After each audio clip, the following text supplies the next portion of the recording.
પહાડની ટોચ પરથી નીકળતા પેલા એકદમ શુદ્ધ અને કાચ જેવા પારદર્શક પાણીના ઝરણાને જોવાની મજા જ કંઈક અલગ હોય છે, ખરું ને? હા, બિલકુલ.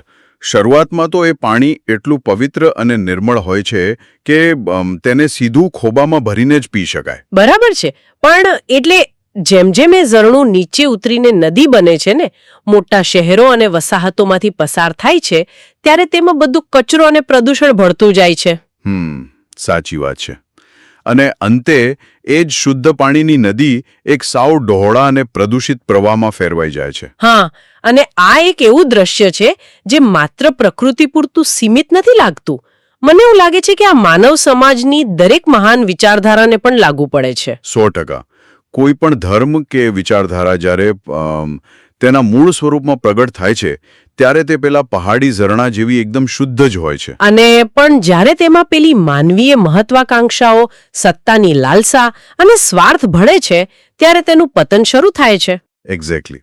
અને આ વિચારધારા અને તેના પતનની જે આખી પ્રક્રિયા છે તે ખરેખર એક બહુ જ જટિલ મનોવૈજ્ઞાનિક અને સામાજિક અભ્યાસનો વિષય છે. હા, તો આજના આપણા આ ગહન અભ્યાસમાં એટલે કે આ ડીપ ડાઇવમાં આપણે આ જ પ્રક્રિયાને એક બહુ જ ચોક્કસ ઐતિહાસિક અને દાર્શનિક સંદર્ભમાં સમજવા જઈ રહ્યા છીએ.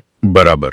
અને આપણી આજની આ ચર્ચાનો મુખ્ય આધાર શ્રી ગોકુલેશ પુષ્ટિ વિદ્યાધામની 5 ભાગની એક વિસ્તૃત વ્યાખ્યાન શ્રેણી છે. સાચી વાત. આ વ્યાખ્યાનનો ઉદ્દેશ્ય પુષ્ટિ માર્ગના મૂળ અને શુદ્ધ સિદ્ધાંતોને સમજાવવાનો છે અને સાથે જ ધર્મના નામે જે કથિત ભ્રષ્ટાચાર, વિષય વાસના અને વ્યાપારીકરણ ચાલે છે તેનું તટસ્થ વિશ્લેષણ રજૂ કરવાનો છે. જો આ વિશ્લેષણમાં આપણે આગળ વધીએ તે પહેલા એક બહુ જ મહત્વની સ્પષ્ટતા કરી દેવી જરૂરી છે. હા, બિલકુલ, એ બહુ જરૂરી છે. આ ચર્ચામાં કેટલાક ધાર્મિક, રાજકીય અને ઐતિહાસિક વિવાદોના સંદર્ભો આવશે, પણ આપણો ઉદ્દેશ્ય અહીં કોઈની પણ તરફેણ કરવાનો કે કોઈની ધાર્મિક લાગણી દુભાવવાનો બિલકુલ નથી. ના, જરાય નહીં. આપણે કોઈનો પક્ષ નથી લઈ રહ્યા.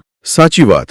આપણે માત્ર ને માત્ર આ સ્ત્રોતોમાં રજૂ કરાયેલી ઐતિહાસિક હકીકતો અને દાર્શનિક દલીલોને એક તટસ્થ નિરીક્ષક તરીકે સમજવાનો પ્રયાસ કરી રહ્યા છીએ. હા, આ કોઈ નિર્ણય આપવાની પ્રક્રિયા નથી, પણ એક વૈચારિક યાત્રા છે. બરાબર છે. તો ચાલો આ યાત્રાની શરૂઆત કરીએ અને આ બાબતને થોડી સરળ રીતે સમજીએ. સ્ત્રોતોમાં એક અત્યંત શક્તિશાળી સંસ્કૃત સૂત્રથી વાત શરૂ થાય છે. વિષયાક્રાંત દેહાનામ ન વાસઃ સર્વદા હરેઃ.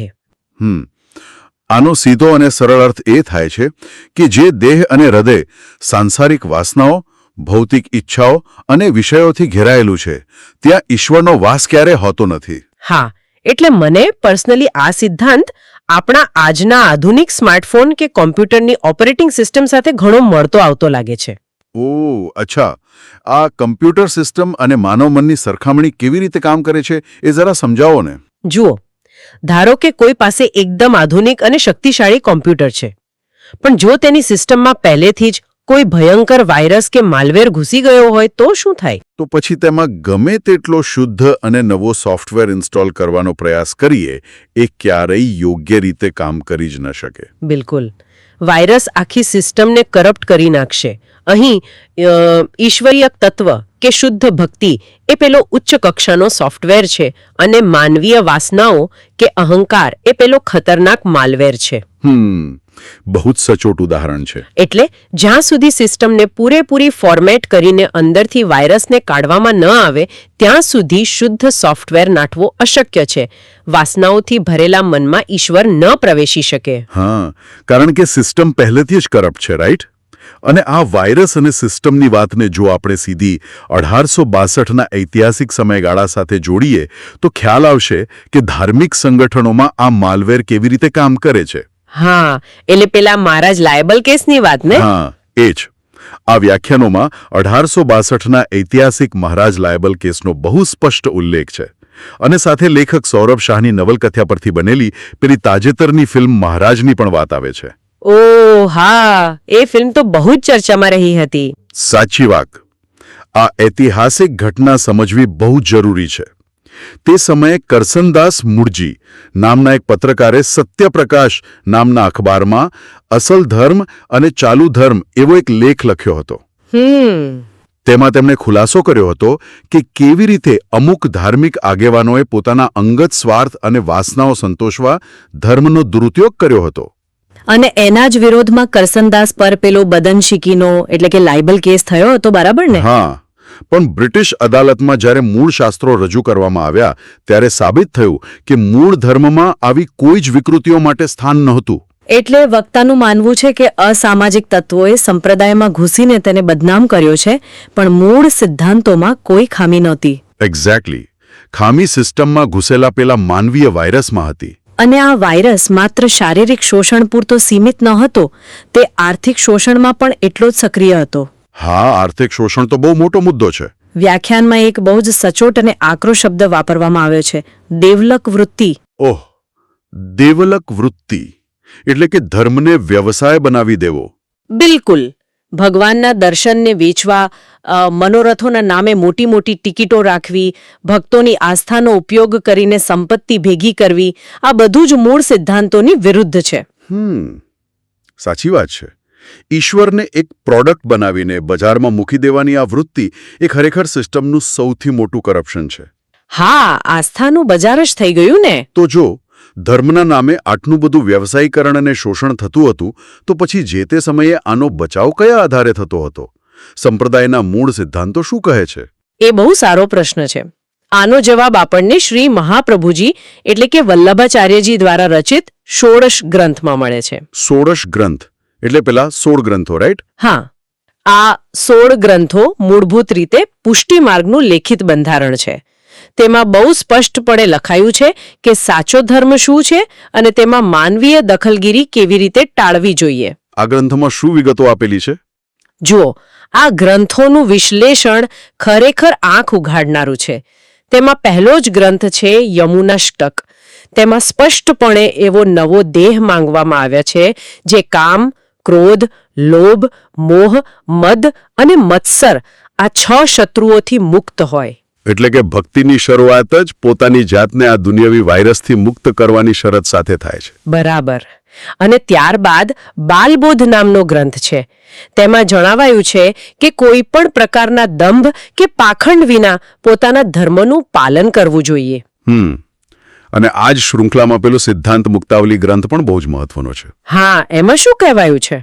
તેમાં અત્યંત કડક શબ્દોમાં ચેતવણી આપવામાં આવી છે કે જો કોઈ પણ વ્યક્તિ ભગવત સેવાનો ઉપયોગ પૈસા કમાવવા, પોતાનું ઉદરપોષણ કરવા કે પ્રખ્યાતિ વધારવા માટે કરે તો તે સૌથી મોટી પડતી છે. ઓહ, એટલે કે સૌથી મોટું આધ્યાત્મિક અધઃપતન. હા, ભગવાનની સેવા હંમેશા નિષ્કામ હોવી જોઈએ. નિષ્કામ એટલે કે જેમાં બદલામાં કોઈ જ ભૌતિક અપેક્ષા ન હોય. જો પાછળ કોઈ છુપો એજન્ડા હોય તો તે સેવા રહેતી નથી, માત્ર એક વ્યવહાર બની જાય છે. પણ જુઓ, મને અહીં એક બહુ મોટો અને તાર્કિક પ્રશ્ન થાય છે. હા, બોલો ને, શું પ્રશ્ન છે? જો આ ષોડશ ગ્રંથોનું બંધારણ આટલું બધું સ્પષ્ટ છે, જો તેમાં ભૌતિક ઈચ્છાઓનો અને પૈસાનો આટલો સખત વિરોધ પહેલેથી જ લેખિતમાં છે, તો પછી અનુયાયીઓ અને આગેવાનો આટલા મોટા પાયે ભટકી કેમ ગયા? બહુ જ વ્યાજબી સવાલ છે તમારો. એટલે જો પાયો આટલો મજબૂત હતો તો પછી આખી સિસ્ટમ આટલી હદે બગડી કેવી રીતે? આટલો મોટો ભ્રષ્ટાચાર આવ્યો ક્યાંથી? અહીં સૌથી આશ્ચર્યજનક બાબત એ છે કે આ પ્રશ્ન માત્ર કોઈ એક સંપ્રદાયનો નથી, આ સમગ્ર માનવજાતના મનોવિજ્ઞાનનો છે. એટલે માનવીય સ્વભાવ પર વાત આવે છે? બિલકુલ. વ્યાખ્યાનોમાં આનું બહુ જ ઊંડું મનોવૈજ્ઞાનિક વિશ્લેષણ છે. વાત માત્ર નિયમો લખી દેવાની નથી હોતી, વાત એ નિયમોનું પાલન કરનાર માનવીય મનની હોય છે. સાચી વાત છે. અહીં 2 મૂળભૂત વૃત્તિઓની વાત આવે છે. એક છે અહંતા અને બીજી છે મમતા. અહંતા એટલે અહંકાર, હુંપણું, અને મમતા એટલે આસક્તિ એટલે કે મારુંપણું. એટલે કે આ અહંતા અને મમતા જ અસલી ખલનાયક છે. હા, પણ પ્રક્રિયા ત્યાં પૂરી નથી થતી. જ્યારે આ અહંકાર અને મમતા માણસના રજોગુણ સાથે ભળે છે, એટલે કે ભોગવવાની તીવ્ર ઈચ્છા સાથે, ત્યારે તેમાંથી કામ અને ક્રોધનો જન્મ થાય છે. ઓહ, સમજાયું. એટલે જ્યારે કોઈ વ્યક્તિને મોટી ધાર્મિક સત્તા મળે ત્યારે તેની પાસે અપાર સંપત્તિ આવે છે. એક્ઝેક્ટલી. અને જો તે વ્યક્તિ અંદરથી શુદ્ધ ન હોય તો આ સત્તા સીધી તેના મગજ પર અસર કરે છે. તે ધાર્મિક સત્તાનો ઉપયોગ આર્થિક અને શારીરિક શોષણ માટે કરવા લાગે છે. આ ખરેખર માનવ મનોવિજ્ઞાન અને સત્તાના સમીકરણની બહુ જ ડરામણી વાસ્તવિકતા છે. અંગ્રેજીમાં પેલી કહેવત છે ને કે power corrupts and absolute power corrupts absolutely. હા, બિલકુલ એ જ નિયમ અહીં લાગુ પડે છે. પણ આ રોગનું નિદાન તો થઈ ગયું. હવે એ જાણવું છે કે આની દવા શું છે. આ ભ્રષ્ટાચારને રોકવા માટે સ્ત્રોતોમાં કયા ચોક્કસ અને કડક નિયમો સૂચવવામાં આવ્યા છે? શું કોઈ આની સામે અવાજ નહોતો ઉઠાવ્યો? બિલકુલ ઉઠાવ્યો હતો, અને બહુ જ કડક નિયમો પણ બન્યા હતા. વ્યાખ્યાનમાં પૂજ્ય વૃદ્ધનાથલાલજી મહારાજ દ્વારા સ્થાપિત કરાયેલા અત્યંત કડક નિયમોની ચર્ચા છે. અચ્છા, કેવા પ્રકારના નિયમો? આ નિયમો કોઈપણ ધાર્મિક વ્યવસ્થામાં ગુરુ અને શિષ્ય વચ્ચેની એક અત્યંત સ્પષ્ટ બાઉન્ડ્રી લાઇન દોરે છે. હા, મેં સાંભળ્યું છે કે આ નિયમો ખરેખર બહુ જ વ્યવહારુ છે. દાખલા તરીકે એક સ્પષ્ટ સૂચના છે કે સ્ત્રીઓએ પુરુષ ગુરુઓના એટલે કે ગોસ્વામી બાળકોના સીધા ચરણ સ્પર્શ ક્યારે ન કરવા જોઈએ. હા, માત્ર તેમની પાદુકાનો સ્પર્શ કરવો અથવા દૂરથી દંડવત પ્રણામ કરવા. બરાબર. અને આ માત્ર કોઈ ધાર્મિક નિયમ નથી. આ સીધી રીતે શારીરિક અંતર જાળવવાની અને શોષણને રોકવાની બહુ નક્કર વ્યવસ્થા છે. જો આપણે આને વ્યાપક પરિપ્રેક્ષ્યમાં જોઈએ તો આ નિયમ પાછળનું મનોવિજ્ઞાન બહુ જ ઊંડું છે. ચરણસ્પર્શ એ સંપૂર્ણ સમર્પણની નિશાની છે. એટલે જ્યારે ભક્ત પૂરેપૂરો સમર્પિત થાય ત્યારે તે ભાવનાત્મક રીતે નાજુક સ્થિતિમાં હોય છે. સાચી વાત. અને જો સામે રહેલો ગુરુ પોતાના વિકારોથી મુક્ત ન હોય તો આ સમર્પણનું સીધું શોષણ થઈ શકે છે. પાદુકા સ્પર્શનો નિયમ શારીરિક શોષણની શક્યતાને શૂન્ય કરી દે છે. એટલું જ નહીં, ધાર્મિક પદો અને ભજનો ગાવા બાબતે પણ બહુ જ સ્પષ્ટ મર્યાદાઓ છે ને? હા, ધાર્મિક પદોવાળી વાત ખરેખર વિચારવા જેવી છે. ગુરુઓ માટે ભગવાન કૃષ્ણના રોમેન્ટિક કે શૃંગારિક પદો ગાવાની મનાઈ ફરમાવી છે. હા, એટલે જેમ કે પેલું પદ છે ને, મોહન મલપતા ઘેર આવ્યા અથવા રહી જાવ ને શ્યામ આજની રાતડી, આવા પદો માત્ર ઈશ્વરની મૂર્તિ સમક્ષ જ ગાઈ શકાય. બિલકુલ. આ પદો કોઈ જીવંત ગુરુ કે આચાર્ય માટે ક્યારેય ન ગાવા જોઈએ. હા, કારણ કે ગુરુઓને સાક્ષાત કૃષ્ણ માની લેવાની ભૂલ ન કરવી જોઈએ. એક્ઝેક્ટલી. આ નિયમ સીધો જ કલ્ટ સાયકોલોજી સાથે જોડાયેલો છે. જ્યારે અનુયાયીઓ સાધારણ માનવી સામે આવા શૃંગારિક પદો ગાય ત્યારે ધાર્મિક ભક્તિ અને માનવીય વાસના વચ્ચેની ભેદરેખા સાવ ભૂસાઈ જાય છે. અને ધીમે ધીમે આ ધાર્મિક રોમાન્સ વાસ્તવિક શોષણમાં પરિણમે છે. હા, અને અનુયાયીઓને બ્રેન વોશ કરવામાં આવે છે કે આ તો ઈશ્વરની લીલા છે. ગુરુ એ માત્ર માર્ગદર્શક છે. તેમને કૃષ્ણ માની લેવાની ભૂલ અટકાવવા જ આ મર્યાદાઓ ગોઠવાઈ હતી. અહીં એક ખૂબ જ રસપ્રદ વળાંક આવે છે. તમને ખબર છે? શું? આ પાખંડનો વિરોધ માત્ર આજના જ સમયમાં જ નથી થયો. વ્યાખ્યાનમાં બુંદેલખંડ વિસ્તારના એક કાવ્યનો ઉલ્લેખ છે જેમાં મોડામોડી શબ્દ વપરાયો છે. અચ્છા, મોડામોડી. એનો અર્થ શું થાય? બુંદેલખંડી ભાષામાં મોડા એટલે છોકરો અને મોડી એટલે છોકરી.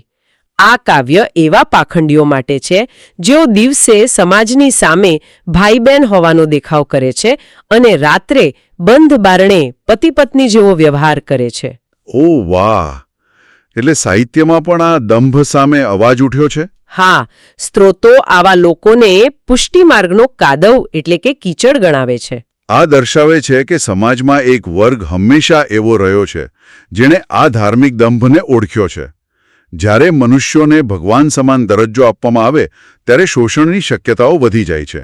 તો આ બધી હકીકતો સાંભળીને એવું સ્પષ્ટ લાગે છે કે જાહેર ધાર્મિક સંસ્થાઓ અને મોટા સંગઠનોમાં તો બહુ જ જોખમો રહેલા છે. હા, પેલા અહંકાર અને સ્વાર્થરૂપી વાયરસ લાગવાના ચાન્સ સૌથી વધુ છે. તો પછી આદર્શ માર્ગ કયો છે? જો જાહેર સંસ્થાઓમાં ભ્રષ્ટાચારની શક્યતા આટલી પ્રબળ હોય તો એક સાચા ભક્તે જવું ક્યાં? આ પ્રશ્નનો બહુ જ સુંદર જવાબ વ્યાખ્યાનોમાં ગૃહ સેવાના મહિમા દ્વારા આપવામાં આવ્યો છે. ગૃહ સેવા એટલે કે ઘરમાં કરવામાં આવતી અંગત ભક્તિ, રાઈટ? બિલકુલ.